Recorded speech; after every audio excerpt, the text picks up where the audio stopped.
هذه شيلة مهداة للملازم طيار خالد بن عقيل قناعي بمناسبة تخرجه من كلية الشيخ خليفة بن زايد الجوية في دولة الإمارات. فقط وحصريا. يا هاجسي اكتب لي أبيات والحان، ولع فتيل الشعر ولع فتيله، عطني من الأبيات جزلات واسمان، خالد قناعي ودنا نقول شيله.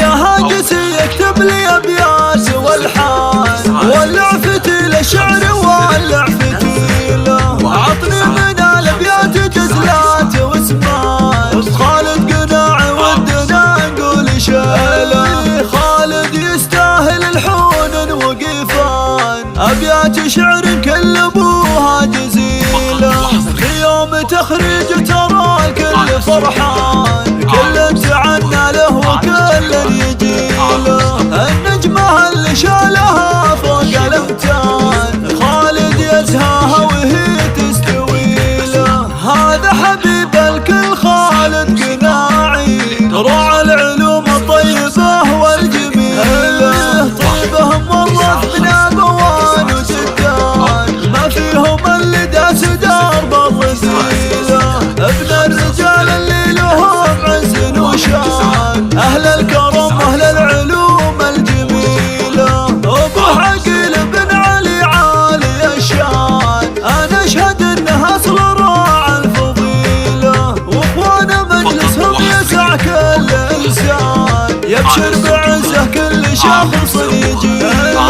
عثمان ومحمد وعلي أبطال فرسان، عزوة سنايد لخالد وخليله، واجدادهم للطيب والنخوة عنوان، أهل الشرف في كل ديرة وقبيلة، وخاله أحمد في المواقف حلان، هم عزوته والكل يعرف أصوله، يا أم خالد ارفل في كل مجال، يا الوافية بنت القروم الأصيلة.